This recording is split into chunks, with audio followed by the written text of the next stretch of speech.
It is Thursday, September 25th, and a big show today. So much happening. It looks like accountability is here. Former FBI Director James Comey to be the first member of the deep state indicted. Multiple indictments coming. Also, George Soros' Open Society Foundation confirming this morning in a statement that it appears like they're a target of a criminal investigation after ANTIFA members were arrested and charged with terror yesterday. Also, new information on Joshua Jane's confession letter. Multiple notes the FBI just released. MSNBC needing to read them on air, live on air. Wait till you see this. President Trump officially signing an executive order designating Antifa as a domestic terror organization, all as the White House aims to crack down on the sources funding the group. President Trump has promised he will directly address the dark sources funding and supporting this domestic terrorism to finally restore order in our country.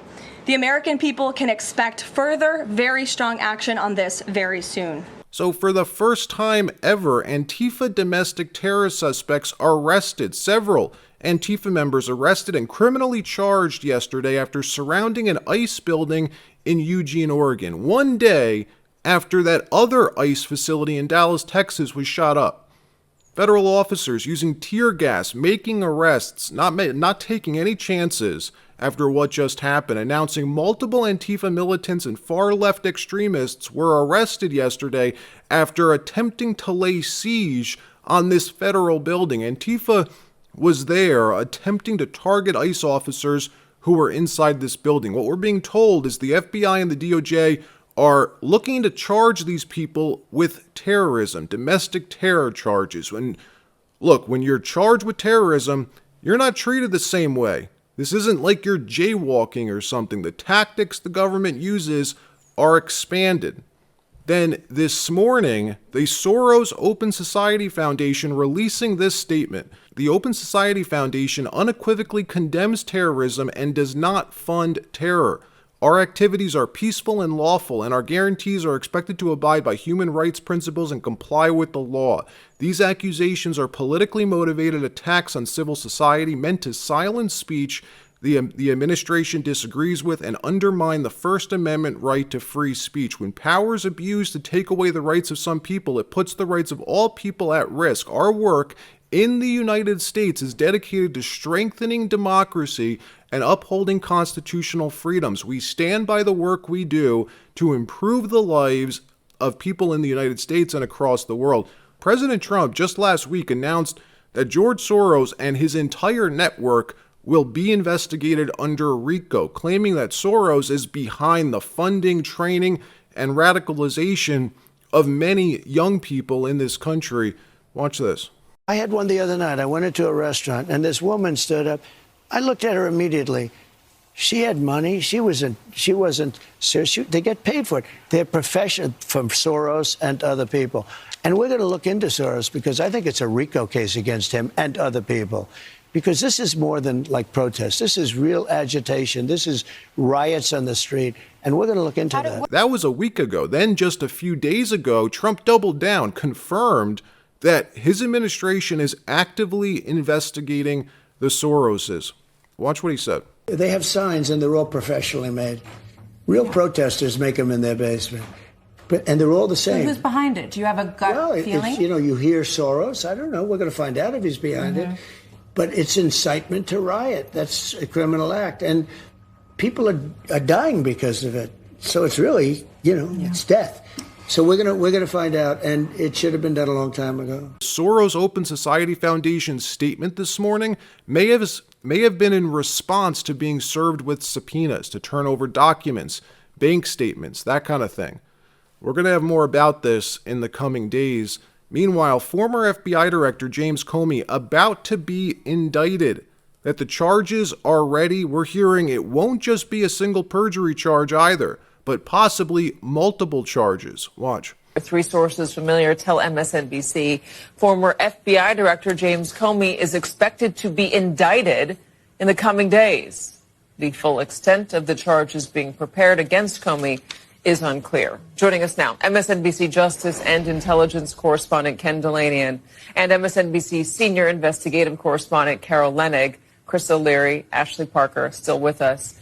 Carol, help us understand the reporting.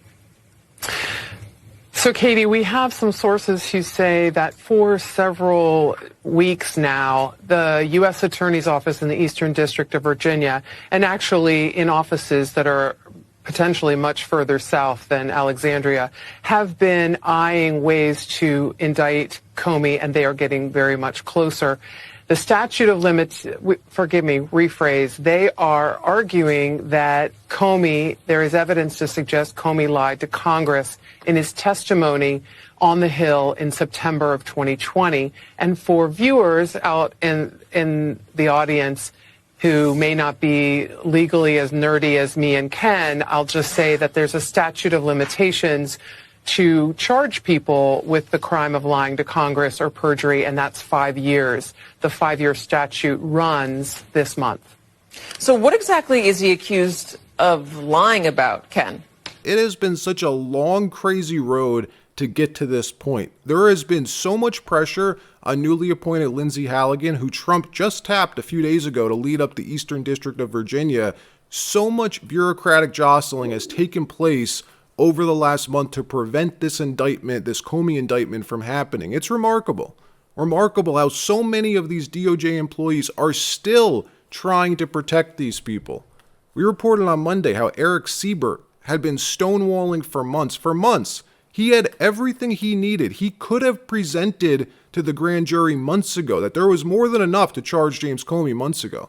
But he strung Pam Bondi along, made her think he just needed to dot all the I's and cross the T's, all in an effort to let the statute of limitations run out in this case. That this case has an expiration date, folks. Comey can't be indicted for lying to Congress unless it happens before Tuesday, in just a few days. Jake, and she has now been seen in the last few days at the Justice Department. Surely this is among the cases that she's looking at to see when they could bring it. And as Caitlin points out, we don't know when they'll do it, but they certainly have to make a decision between now and Tuesday. So Trump fires this guy, Eric Siebert, on Friday, taps Lindsey Halligan, who's awesome, by the way, a firecracker, fiercely loyal to Donald Trump. Was one of Trump's personal attorneys. She's now been in the job for 4 days. And what we're hearing is she has been overwhelmed with pushback. The entire leadership team at the Eastern District pushing back, even going behind her back, leaking to the press, threatening to resign en masse if she moves forward with convening the grand jury against Comey. How is it these people still have so much control, such a stranglehold over the Justice Department? It's incredible. Well, Halligan's not budging. The evidence is there. The case is ready. Regardless what the media says, the indictment is ready. And she's allegedly informed Pam Bondi and the White House to expect mass resignations out of her office. That Democrats and the media are getting ahead of this, trying to paint this indictment as weaponization. Watch. Let me look at that. A quick message from our friends over at Black Forest Supplements. So, folks, the swamp and Big Pharma know a healthy population is harder to control. That's why the FDA is trying to hand NMN to Big Pharma and take it from you, the American people. NMN powers 37 trillion cells in your body. It helps lower weight, cholesterol, blood pressure, and can even slow or reverse aging. I swear by it, but don't just take my word for it. Here's Professor David Sinclair from the Center for the Biology of Aging at Harvard Medical School talking about it on the Joe Rogan podcast. Watch this. What is NMN? Good question. So let me take a quick step back. Sure. So about 20 years ago, Lenny Guarente and a team of us at MIT discovered a set of genes that controls aging in yeast cells, just brewer's yeast, what you find in beer and bread.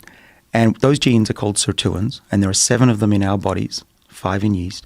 And what they do is they protect all organisms on the planet, plants, bacteria, humans, from deterioration and disease. They're like the Pentagon. They sense when we're hungry, sense when we're exercising, and they send out the troops to defend us. So when you put more of these genes into a yeast cell or a mouse, they'll live longer, between 5 to 20% longer. And so we think that these genes are responsible for the effects of dieting and exercise. which is great. What that means is we can now mimic that with molecules. So NMN is one of those molecules. So is resveratrol. You can think of resveratrol as the accelerator pedal for the sirtuin genes, and the NMN is the fuel.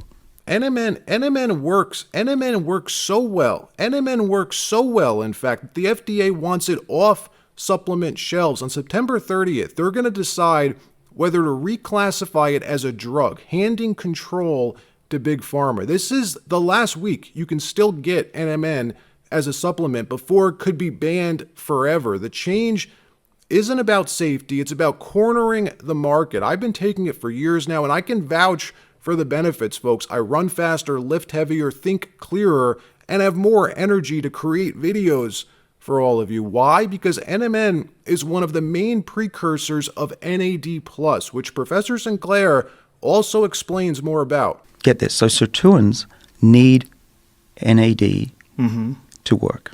Without them, they don't work. In fact, if you don't have NAD in your body, you'd be dead in about 30 seconds. It's a really important molecule. But as we get older, we lose NAD. So by the time you're 50, like I almost am, you have about half the levels of what you had when you were 20. So that's not good. And these sirtuins, they don't protect the body without high levels of NAD. In other words, as you get older, to stay strong, healthy, and mentally sharp, you have to keep your NAD+ levels up. And sure, there's a ton of NAD products out there, but ask yourself this: why is NMN the only one the FDA is trying to turn into a drug? Why are they spending millions of dollars to do it? Because it's the best. It works better than the rest, and that's exactly why Big Pharma wants to control it. The bottom line, this is the final week to stock up. Once September 30th passes, the FDA could take NMN away for good. That's why I pushed Black Forest to get us this deal right now, so my audience has a chance to stock up before it's gone forever. They agreed to this amazing buy one, get one free for the next 48 hours only, and this stuff isn't cheap, folks. So it's the perfect time to stock up. Don't wait until the FDA shuts this down.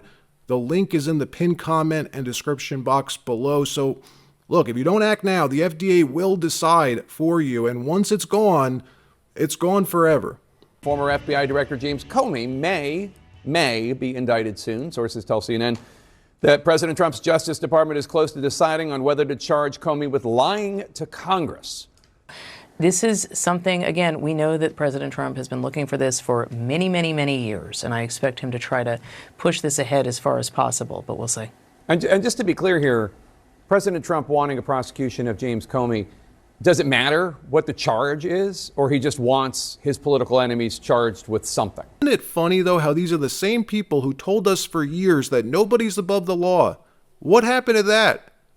When it came to Donald Trump, all of his advisors, nobody's above the law. Peter Navarro, Steve Bannon, how many people, Roger Stone, indicted, charged, swarmed by the FBI, their homes raided. And what did the media say? What did these same politicians say? Nobody's above the law. What a difference. No one is above the law.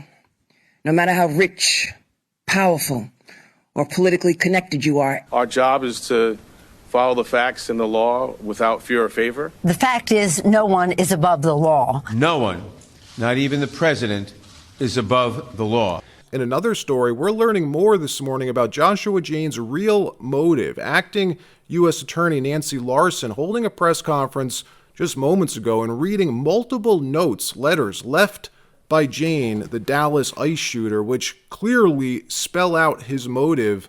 All day yesterday, we were told his motive is unclear.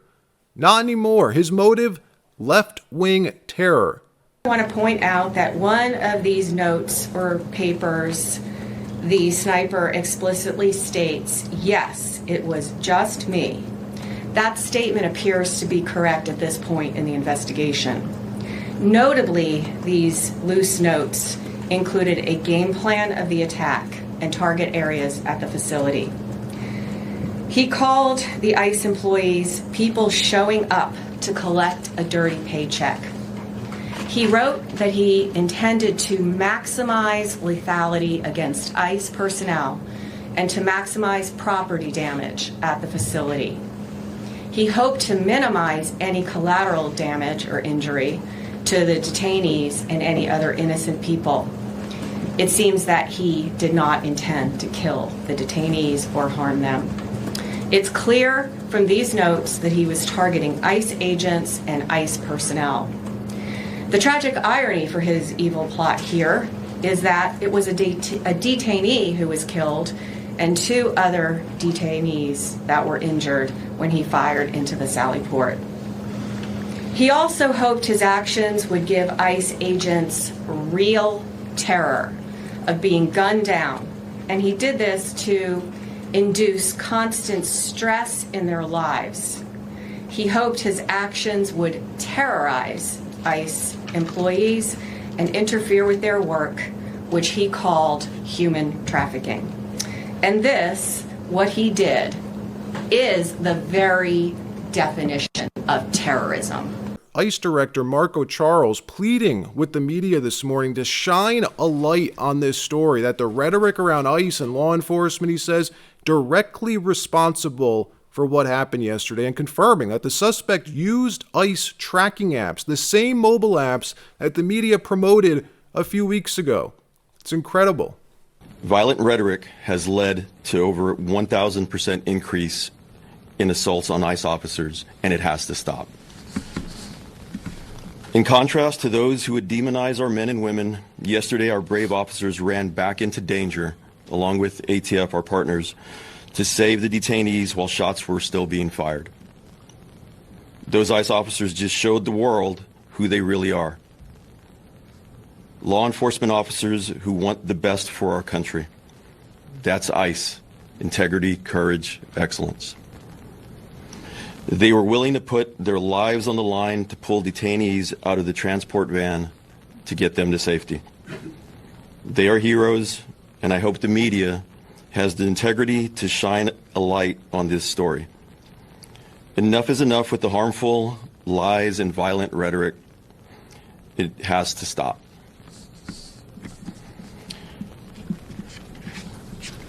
The shooter used the ICE tracking apps. Anyone who creates or distributes these apps that is designed to spot, track, and locate ICE officers are well aware of the dangers that they are exposing to law enforcement. It's a casting call to invite bad actors to attack law enforcement officers.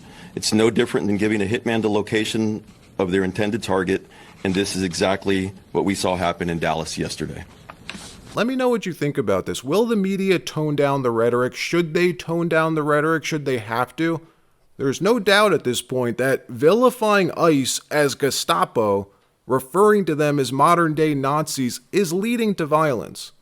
All they have to do is just not invoke the N-word. That's it. Say anything else you want. Calling them Nazis, probably a bridge too far. All right, that wraps up this episode. Like, subscribe. We'll see you next time.